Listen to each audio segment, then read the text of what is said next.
यकीन है कि इजराइल ईरान को नुकसान नहीं पहुंचा सकती। इंशाल्लाह ईरान बिल्कुल। इजराइल के सामने फतह याब होगा।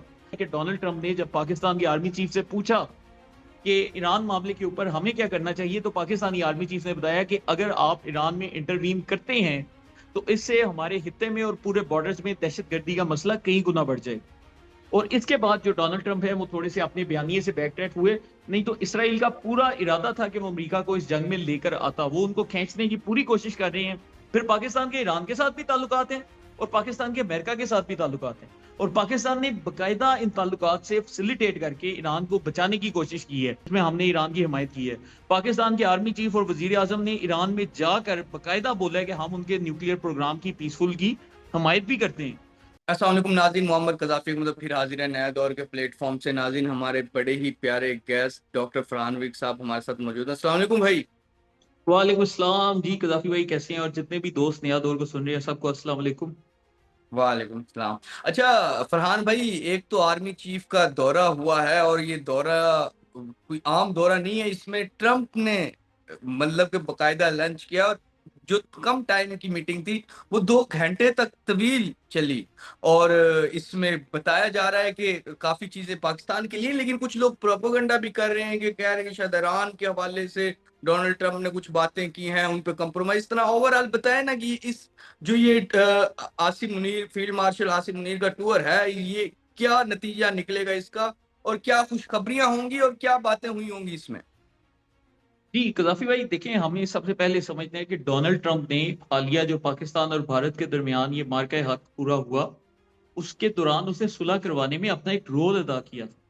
और हमें हम्म। ये चीज भी माइंड में रखनी चाहिए। देखिए हमारे जितने भी ऑडियंस है, मैं जानता हूँ आपको काफी इंडियंस भी सुनते हैं, उनके लिए अहम चीज ये है कि जिस दिन पाकिस्तान ने बाकायदा अपना ऑपरेशन लॉन्च किया 10 मई को, हम्म। ठीक 4 घंटे के बाद जब पाकिस्तान के मिसाइल गिर रहे थे, इंडिया की अपनी फौजी तर्जुमान कर्नल सोफिया कुरैशी 10:30 बजे टीवी के ऊपर आती हैं और आकर कहती हैं कि भारतीय सशस्त्र बल पाकिस्तान के साथ मजीद तनाव की प्रति नहीं चाहते, बशर्ते कि पाकिस्तान भी ऐसा व्यवहार ना करे।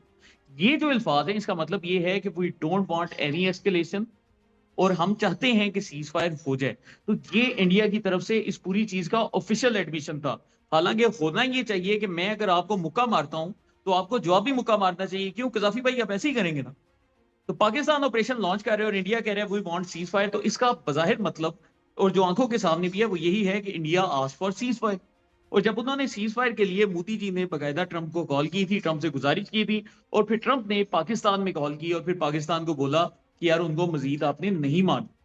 अब उसके बाद जब पाकिस्तान ने डोनाल्ड ट्रंप की हामी हाँ में हाँ भरी और पाकिस्तान ने मान लिया कि हम ऐसा नहीं करेंगे, तो इसका मतलब क्या है कि Pakistan is doing Donald Trump a favour by listening to him. हमने डोनाल्ड ट्रंप की इज्जत रखी, उसने हमसे बात की, हमने कहा ठीक है अगर आप कहते हैं हम मजीद जंग को आगे नहीं बढ़ाएंगे। अब डोनाल्ड ट्रंप जो है वो इस चीज पे अबलाइज था पाकिस्तान से, वो समझता था कि पाकिस्तानियों ने मेरी बात मानी, उन्होंने जंग को आगे नहीं फैलाया, तो मुझे इनको ऑनर करना चाहिए।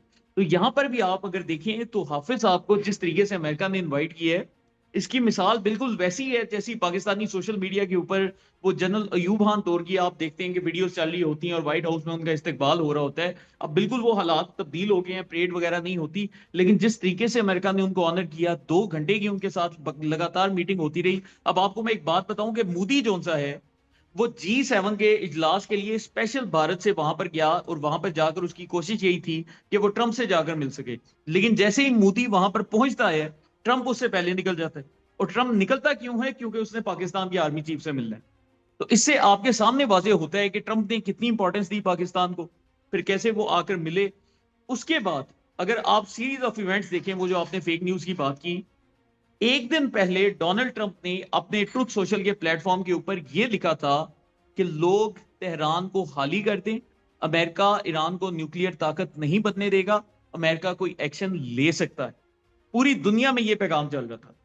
नेक्स्ट डे पाकिस्तान के आर्मी चीफ जाते हैं, ट्रंप के साथ बैठते हैं, ट्रंप से सहाफी सवाल करते हैं कि भाईजान ईरान के ऊपर बताएंगे व्हाट्स दी अपडेट। और ट्रंप उस पर क्या जवाब देते हैं कि we are thinking on a few lines, I am sure that America won't like to approach it directly. ठीक है जी।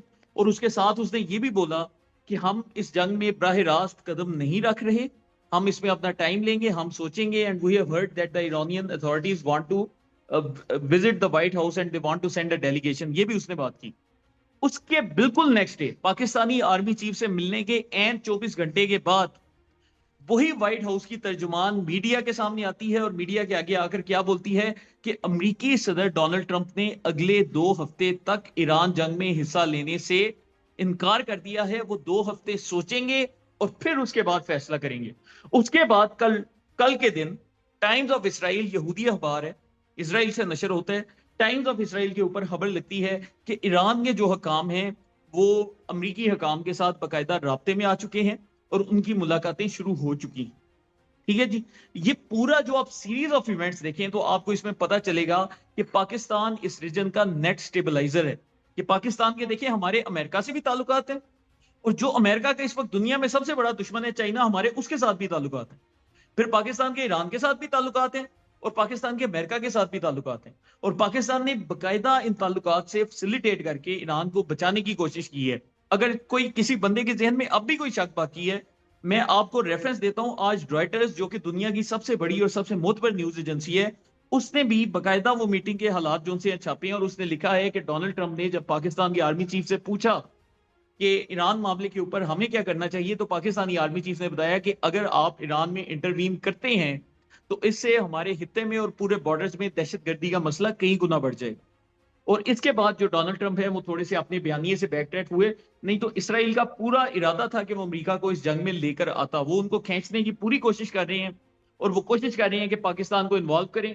और अफसोस के साथ कि हमारे मुल्क में फिर जो चंद नमक हराम टाइप लोग हैं, वो फिर इस चीज के ऊपर हर तरह का जाली प्रोपोगेंडा करते हैं। अब मैं इस प्रोपोगेंडे के ऊपर भी आता हूँ। बिल्कुल। कजाफी भाई, अच्छा। आप अगर देखें तो अमेरिका इसराइल ने ईरान के 2 न्यूक्लियर बेसिस हैं जिनको बकायदा टारगेट करने के लिए हम्म, बोला है कि हम इन 2 न्यूक्लियर बेसिस को टारगेट करेंगे। एक है हम्म, फुर्दो न्यूक्लियर प्लांट, और दूसरा जो न्यूक्लियर प्लांट है उसका नाम है नतान्ज।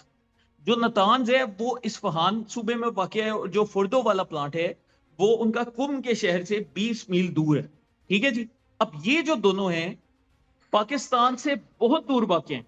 ये जो दोनों प्लांट्स हैं इनको अगर हम देखें तो आजरबाईजान से अगर हम नीचे आए तो वहां पर ईरान के अंदर आते हैं। इनके जो करीब तरीन मुल्क पड़ते हैं उनमें शाम पड़ता है, उनमें कुवैत पड़ता है, उनमें बहरीन पड़ता है, और उनमें जो है मतलब इन तमाम ममालिक में अमरीकी एयर बेसिस ऑलरेडी मौजूद हैं, एग्जिस्ट करती हैं। उनको कोई नई एयर बेसिस बनाने की जरूरत नहीं। लेकिन हमारे पाकिस्तान के कुछ लोगों के जहन में ऐसा खन्नास भरा हुआ है, ऐसा जहर भरा हुआ है कि वो कहते हैं कि जी नहीं, जब भी अमरीकी जहाज उड़ेगा तो उसने उड़ना पाकिस्तान से ही है, बाकी दुनिया में उसके लिए कोई रनवे मौजूद नहीं, वो पाकिस्तान से ही उड़ेगा। भाईजान जो मर्जी कर लो, आप सर पिट लो, आप इनको समझाने की कोशिश कर लो, आप इनको नक्शे दिखा लो, आप इनको ये बता लो कि भाईजान ईरान के इर्द गिर्द 12 मुस्लिम ममालिक में बाकायदा अमेरिका की एयर बेसिस मौजूद हैं, उनकी सेहत पे छंकना फर्क नहीं पड़ता। वो कहते हैं नहीं, जहाज उड़ेगा तो पाकिस्तान से उड़ेगा, एंड ऑफ स्टोरी। और रेफरेंसेस क्या प्रोवाइड कर रहे हैं? फर्स्ट पोस्ट भारतीय न्यूज एजेंसी, CNN न्यूज 18 भारतीय न्यूज एजेंसी, हम्म, तमिल न्यूज भारतीय न्यूज एजेंसी, तेलुगु न्यूज भारतीय न्यूज एजेंसी। आप अंदाजा करें फिर इंडिया ने क्या किया, उनकी नई बारीक वारदात देखें। उन्होंने एक जाली अखबार क्रिएट किया जिसका नाम है द डेली गार्डियन। जो यूके का अखबार है उसका हम्म, नाम है द गार्डियन। ठीक है जी। दोनों में हम्म, फर्क है। हम्म, अब इन्होंने जो डेली गार्डियन है उसको बीजेपी का एक MP है वो चलाता है, उसका नाम मनोज हम्म, शुक्ल है। अब आप अंदाजा करेंगे डेली गार्डियन की खबरों को पाकिस्तान का साबर शातिर, इमरान रियाज, जितने PTI के लोग हैं वो सारे के सारे शेयर करते जा रहे हैं और बेशर्मी के साथ शेयर कर रहे हैं। और मैं सुनने वालों को ये भी बता दूं, जो हम्म, बंदा ये न्यूज शेयर करता है उसको पता होता है कि मैं फेक न्यूज शेयर कर रहा हूं। इनको सब बिल्कुल, पता बिल्कुल। होता है, लेकिन जानबूझकर अवाम को गुमराह करने की कोशिश करते हैं। बिल्कुल, बिल्कुल। अच्छा, इसमें एक बड़ी इम्पोर्टेंट बात की थी मीटिंग में भी, और मीटिंग से बाहर भी वो बात बाहर आई कि ट्रंप ने खुद कहा है कि जो पाकिस्तान है वो हमसे ज़्यादा जानता है ईरान को। मतलब उनके जो समझदारी है ईरान के हवाले से वो हमसे ज़्यादा है। तो इसका मतलब है ईरान के हवाले से जो बात हुई और जो पाकिस्तान का मौक़िफ़ है, वो ट्रंप के सामने वो प्रॉपर गया है ईरान के हक़ में, जिस तरह भी जो भी बातें हुई, लेकिन वो ईरान के हक़ में गई हैं ये चीज़ें। लेकिन बहुत सारे लोग, जिस तरह फरहान भाई आप कह रहे थे कि शायद जो भी जहाज अमेरिका का उड़ेगा ईरान की जानिब पाकिस्तान से ही उड़ेगा, इस तरह की वाकई इंडिया चैनल्स कल रिपोर्ट कर रहे थे और ये बातें बाहर आ रही थी इसी हवाले से। बिल्कुल। अच्छा, दूसरा, आप क्या समझते हैं कि क्या नतीजा निकलेगा इसराइल ईरान जंग के हवाले से? कोई सीज फायर होगा, नहीं होगा? क्योंकि आज भी जो ईरान है वो तो मतलब कि बड़ी जारहाना जिसे कह रहे हैं कि पोजीशन ले चुका है। उसने तो आज भी मिसाइल लॉन्च किए हैं इसराइल की जानिब। जी देखिए कजाफी भाई, जहां तक बात है ना ट्रंप के बयान की, मैं पहले आपको वो चीज क्लियर कर दूं। देखिए ट्रंप के पास जो स्टेटमेंट आती है या जो इंटेलिजेंस आती है वो उनकी अपनी आर्मी से आती है। वो जनरल कुरेला आते होंगे, वो ट्रंप को ब्रीफ करते होंगे, बताते होंगे कि भाईजान ईरान में हमें ये मसाइल हैं, हमें इसलिए नहीं आना चाहिए। लेकिन जो एक संजीदा बंदा होता है वो फिर क्या होता है, वो इसको थर्ड पार्टी से वेट करवाता है। अब इंडिया के जितने भी सियासतदान हैं वो पाकिस्तानी इंटेलिजेंस की सलाहियतों को जानते भी हैं, समझते भी हैं और उसकी रिस्पेक्ट भी करते हैं। तो ऑब्वियसली उन्होंने वो जो उनकी अपनी सेंट्रल कमांड उनको बताती होगी, उसको डबल चेक करने के लिए फिर पाकिस्तान के आर्मी चीफ से भी ये बात पूछी होगी। और वही चीज जो राइटर्स ने फिर आज रिपोर्ट भी की कि पाकिस्तान ने भी बताया कि अगर अमेरिका डायरेक्ट इंटरफेरेंस करता है तो पाकिस्तान के बॉर्डर्स के ऊपर दहशतगर्दी बढ़ जाएगी और दुनिया के लिए ये मसला पहले से ज्यादा बढ़ेगा। तो ये पाकिस्तान का एक मौकफ है। और आप देखेंगे इस बात को साबित क्या चीज कर रही है कि वही डोनाल्ड ट्रंप जो कि 48 घंटे पहले ये बोल रहा था कि तेहरान को खाली कर दो, वो 48 घंटे के बाद ये बोलते हैं कि अगले 14 दिन में हम इस जंग में आने या ना आने का फैसला करेंगे। ये चीज इस बात को साबित करती है। अब हम आ जाते हैं डायरेक्टली जंग की जानिब कि वहां पर क्या हो रहा है। अब यहां पर कजाफी भाई देखें, जो मेन मसला आ रहा है पूरी जंग में, ईरान हो सकता है कि सरवाइव कर जाता, लेकिन ईरान के लिए जो सबसे बड़ा इस टाइम खतरा है वो उनके अंदर के गद्दार है। और हमने देखा कि किस तरीके से इसराइल ने पहली ही स्ट्राइक में किस तरीके से उनकी आर्मी को निशाना बनाया। अगर हम वही ईरान का सिनेरियो पाकिस्तान में फिट करें तो ये ऐसे ही है कि एक दुश्मन मुल्क स्ट्राइक करे और आपका आर्मी चीफ, आपका एयरफोर्स चीफ, आपका जो एटॉमिक एनर्जी का हेड है, आपके जो कोर कमांडर्स हैं, उन सबको एक ही लम्हे में वो आधे घंटे के अंदर खत्म कर दे। ये चीज जो सी है अंदरूनी गद्दारी के बगैर मुमकिन नहीं। और ईरान जो है, चूंकि उसने माजी में इंडिया को सपोर्ट किया है, हालांकि मैं ईरान की जंग में सपोर्ट कर रहा हूं, लेकिन हम्म। उनकी गलतियां भी हमें आइडेंटिफाई करनी होंगी। कि जैसे उन्होंने इंडिया को चाबार पोर्ट में जगह दी, इस वक्त भी 10,000 भारतीय नेशनल ईरान में मौजूद हैं। वो सब के सब इंडिया अब इसराइल के लिए उनको इस्तेमाल करवा रहे हैं। तो ईरान के अंदर ये पूरा मोसाद का एक नेटवर्क एक्टिवेट हो चुका था। अब हो हम्म। ये रहा है कि चूंकि उनकी सीनियर कमांड गायब है, अब वो कोशिश कर रही है कि वो मोसाद के नेटवर्क को पकड़ें, वो इसराइल के ऊपर मिसाइल भी चला रहे हैं, वो सब कुछ अपनी तरफ से कर रही हैं। तो मुझे इस चीज का कम से कम यकीन है कि इसराइल ईरान को नुकसान नहीं पहुंचा सकता। इंशाल्लाह ईरान बिल्कुल। इसराइल के सामने फतह याब होगा। लेकिन जिस बिल्कुल। चीज का मुझे सबसे ज्यादा खौफ है वो ये है कि अगर ईरान के अंदर वाले गद्दारों ने हुकूमत तक एक्सेस हासिल कर ली या हुकूमत को इंटरनली इन्होंने खत्म कर दिया, तो फिर ईरान को बचाना हमारे लिए बड़ा मुश्किल हो जाएगा। तो ये जो बिल्कुल। चीज है ये डिसाइड करेगी कि सूरत हाल किधर जा रही है। ओवरऑल बिल्कुल। ओवरऑल इस पूरी जंग की जो मुझे अभी मौजूदा सूरत हाल के हिसाब से मंजरनामा नजर आ रहा है वो ये कि पाकिस्तान और सऊदी अरब मिलकर सुलह सफाई करवाने की कोशिश करेंगे और कुछ थोड़ा बहुत कंप्रोमाइज करवा कर ईरान और इसराइल दोनों साइड से कोशिश ये करेंगे कि मामला संभल जाएं। और वो कोशिश कर भी रहे हैं। लेकिन अब देखते हैं इंशाल्लाह आगे क्या होता अच्छा, इस सारी सिनेरियो में पाकिस्तान अगर मतलब कि जिस तरह ईरान की जानिब से ईरान पर अटैक होता है अमेरिका की जानिब से, मतलब इन फ्यूचर जिस तरह की धमकियां भी दी डोनाल्ड ट्रंप ने, तो फिर पाकिस्तान कहाँ खड़ा होगा? है। देखिए कजाफी भाई, सबसे पहली चीज तो ये कि हमें एक ये चीज देखनी है कि हमारे नेशनल इंटरेस्ट में क्या है। ठीक है जी। बिल्कुल। हमारी अभी इंडिया के साथ जंग हुई, क्या किसी मुसलमान मुल्क ने, ईरान ही नहीं कोई भी मुसलमान मुल्क ऐसा था जिसने आकर बोला कि पाकिस्तानियों हम तुम्हारे साथ जंग करेंगे? किसी ने नहीं बोला। तो हर मुल्क ने जो अपने मसाइल हैं उनसे खुद निपटने हैं। हमने उनके जो शेयर ऑफ प्रॉब्लम्स थे हमने क्रिएट नहीं किए। हमने उनको नहीं बोला कि भाईजान आप जो से हमास को बोलें कि जाकर उधर हमले करें। ठीक है जी। अब ये चीज भी आती है ना कि ईरान ने हमास को शह दी कि आप इसराइल पर हमले करें, और जब गजा के ऊपर बुरा वक्त आया तो ईरान ने उनकी सपोर्ट नहीं की। पूरी दुनिया ने देखा ना, मैं कोई गलत बात तो नहीं कर रहा। अब इस पूरे मामले में ईरान ने जो से पंगे लिए हैं वो तो उन्होंने खुद लिए हैं। तो पाकिस्तान का जो बेस्ट इंटरेस्ट है वो ये है कि पाकिस्तान उनको डिप्लोमेटिकली सपोर्ट करेगा, हम उनको मॉरली सपोर्ट करेंगे, जो कि हम कर भी रहे हैं।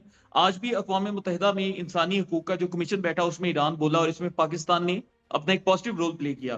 पाकिस्तान के फॉरेन ऑफिस ने कैटेगोरिकली पिछले 4 दिनों में 4 से 5 प्रेस रिलीज इशू की हैं जिसमें हमने ईरान की हिमायत की है।